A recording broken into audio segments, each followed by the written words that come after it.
The Apparition. Written by Guy de Maupassant. The subject of sequestration of the person came up in speaking of a recent lawsuit, and each of us had a story to tell. A true story, he said. We had been spending the evening together at an old family mansion in the Rue de Grenelle, just a party of intimate friends. The old Marquis de la Tour Samuel, who was 82, rose and, leaning his elbow on the mantelpiece, said in his somewhat shaky voice, "I also know of something strange, so strange that it has haunted me all my life. It is now 56 years since the incident occurred, and yet not a month passes that I do not see it again in a dream. So great is the impression of fear it has left on my mind. For 10 minutes I experienced such horrible fright that ever since then a sort of constant terror has remained with me. Sudden noises startle me violently, and objects imperfectly distinguished at night inspire me with a mad desire to flee from them. In short, I am afraid of the dark. But I would not have acknowledged that before I reached my present age. Now I can say anything. I have never receded before real danger, ladies. It is, therefore, permissible at 82 years of age not to be brave in presence of imaginary danger. That affair so completely upset me, caused me such deep and mysterious and terrible distress, that I never spoke of it to anyone. I will now tell it to you exactly as it happened, without any attempt at explanation. In July 1827, I was stationed at Rouen. One day as I was walking along the quay, I met a man whom I thought I recognized without being able to recall exactly who he was. Instinctively, I made a movement to stop. The stranger perceived it and at once extended his hand. He was a friend to whom I had been deeply attached as a youth. For 5 years I had not seen him. He seemed to have aged half a century. His hair was quite white, and he walked bent over as though completely exhausted. He apparently understood my surprise, and he told me of the misfortune which had shattered his life. Having fallen madly in love with a young girl, he had married her, but after a year of more than earthly happiness, she died suddenly of an affection of the heart. He left his country home on the very day of her burial and came to his townhouse in Rouen, where he lived alone and unhappy, so sad and wretched that he thought constantly of suicide. "Since I have found you again in this manner," he said, "I will ask you to render me an important service. It is to go and get me out of the desk in my bedroom, our bedroom, some papers of which I have urgent need. I cannot send a servant or a business clerk, as discretion and absolute silence are necessary. As for myself, nothing on earth would induce me to re-enter that house. I will give you the key of the room, which I myself locked on leaving, and the key of my desk. Also a few words for my gardener, telling him to open the chateau for you. But come and breakfast with me tomorrow, and we will arrange all that." I promised to do him the slight favor he asked. It was, for that matter, only a ride which I could make in an hour on horseback, his property being but a few miles distant from Rouen. At 10 o'clock the following day I breakfast, tête-à-tête, with my friend, but he scarcely spoke. He begged me to pardon him. The thought of the visit I was about to make to that room, the scene of his dead happiness, overcame him, he said. He, indeed, seemed singularly agitated and preoccupied, as though undergoing some mysterious mental struggle. At length he explained to me exactly what I had to do. It was very simple. I must take 2 packages of letters and a roll of papers from the first right-hand drawer of the desk, of which I had the key. He added, "I need not beg you to refrain from glancing at them." I was wounded at that remark and told him so somewhat sharply. He stammered, "Forgive me, I suffer so," and tears came to his eyes. At about 1 o'clock I took leave of him to accomplish my mission. The weather was glorious, and I trotted across the fields, listening to the song of the larks and the rhythmical clang of my sword against my boot. Then I entered the forest and walked my horse. Branches of trees caressed my face as I passed, and now and then I caught a leaf with my teeth and chewed it, from sheer gladness of heart at being alive and vigorous on such a radiant day. As I approached the chateau, I took from my pocket the letter I had for the gardener, and was astonished at finding it sealed. I was so irritated that I was about to turn back without having fulfilled my promise, but reflected that I should thereby display undue susceptibility. My friend, in his troubled condition, might easily have fastened the envelope without noticing that he did so. The manor looked as if it had been abandoned for 20 years. The open gate was falling from its hinges. The walks were overgrown with grass, and the flower beds were no longer distinguishable. The noise I made by kicking at a shutter brought out an old man from a side door. He seemed stunned with astonishment at seeing me. On receiving my letter, he read it, reread it, turned it over and over, looked me up and down, put the paper in his pocket, and finally said, "Well, what is it you wish?" I replied shortly, "You ought to know since you have just read your master's orders. I wish to enter the chateau." He seemed overcome. "Then you are going into her room?" I began to lose patience. "Damn it, are you presuming to question me?" He stammered in confusion. "No, sir, but it has not been opened since the death. If you will be kind enough to wait 5 minutes, I will go and see if—" I interrupted him angrily. "See here, what do you mean by your tricks? You know very well you cannot enter the room, since here is the key." He no longer objected.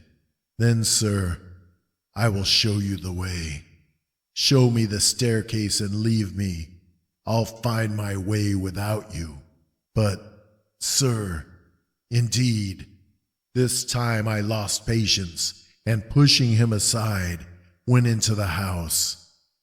I first went through the kitchen, then 2 rooms occupied by this man and his wife. I then crossed a large hall, mounted a staircase, and recognized the door described by my friend. I easily opened it and entered the apartment. It was so dark that at first I could distinguish nothing. I stopped short, disagreeably affected by that disagreeable, musty odor of closed, unoccupied rooms. As my eyes slowly became accustomed to the darkness, I saw plainly enough a large and disordered bedroom, the bed without sheets but still retaining its mattresses and pillows, on one of which was a deep impression, as though an elbow or a head had recently rested there. The chairs all seemed out of place. I noticed that a door, doubtless that of a closet, had remained half open. I first went to the window, which I opened to let in the light, but the fastenings of the shutters had grown so rusty that I could not move them. I even tried to break them with my sword, but without success. As I was growing irritated over my useless efforts and could now see fairly well in the semi-darkness, I gave up the hope of getting more light and went over to the writing desk. I seated myself in an armchair and, letting down the lid of the desk, I opened the drawer designated. It was full to the top. I needed but 3 packages, which I knew how to recognize, and began searching for them. I was straining my eyes in the effort to read the superscriptions when I seemed to hear, or rather feel, something rustle back of me. I paid no attention, believing that a draft from the window was moving some drapery. But in a minute or so another movement, almost imperceptible, sent a strangely disagreeable little shiver over my skin. It was so stupid to be affected, even slightly, that self-respect prevented my turning around. I had just found the second package I needed and was about to lay my hand on the third when a long and painful sigh, uttered just at my shoulder, made me bound like a madman from my seat and land several feet off. As I jumped, I had turned round my hand on the hilt of my sword, and truly, if I had not felt it at my side, I should have taken to my heels like a coward. A tall woman dressed in white stood gazing at me from the back of the chair where I had been sitting an instant before. Such a shudder ran through all my limbs that I nearly fell backward. No one who has not experienced it can understand that frightful, unreasoning terror. The mind becomes vague, the heart ceases to beat, the entire body grows as limp as a sponge. I do not believe in ghosts. Nevertheless, I collapsed from a hideous dread of the dead, and I suffered in a few moments more than in all of the rest of my life from the irresistible terror of the supernatural. If she had not spoken, I should have died perhaps. But she spoke. She spoke in a sweet, sad voice that set my nerves vibrating. I dare not say that I became master of myself and recovered my reason. No, I was terrified and scarcely knew what I was doing. But a certain innate pride, a remnant of soldierly instinct, made me, almost in spite of myself, maintain a bold front. She said, "Oh, sir, you can render me a great service." I wanted to reply, but it was impossible for me to pronounce a word. Only a vague sound came from my throat. She continued, "Will you? You can save me, cure me. I suffer frightfully. I suffer.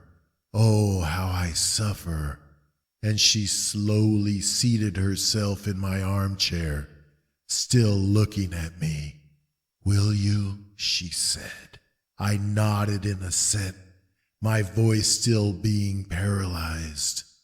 Then she held out to me a tortoise-shell comb and murmured, "Comb my hair. Oh, comb my hair. That will cure me. It must be combed.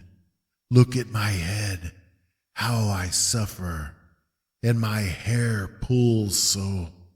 Her hair, unbound, very long and very black, it seemed to me, hung over the back of the armchair and touched the floor. Why did I promise? Why did I take that comb with a shudder? And why did I hold in my hands her long black hair that gave my skin a frightful cold sensation, as though I were handling snakes? I cannot tell. That sensation has remained in my fingers, and I still tremble in recalling it. I combed her hair. I handled, I know not how, those icy locks. I twisted, knotted, and unknotted, and braided them. She sighed, bowed her head, seemed happy. Suddenly she said, "Thank you," snatched the comb from my hands, and fled by the door that I had noticed ajar. Left alone, I experienced for several seconds the horrible agitation of one who awakens from a nightmare. At length I regained my senses. I ran to the window and with a mighty effort burst open the shutters, letting a flood of light into the room. Immediately I sprang to the door by which that being had departed. I found it closed and immovable. Then the mad desire to flee overcame me like a panic, the panic which soldiers know in battle. I seized the 3 packets of letters on the open desk, ran from the room, dashed down the stairs 4 steps at a time, found myself outside, I know not how, and perceiving my horse a few steps off, leaped into the saddle and galloped away. I stopped only when I reached Rouen and alighted at my lodgings. Throwing the reins to my orderly, I fled to my room and shut myself in to reflect. For an hour I anxiously asked myself if I were not the victim of a hallucination.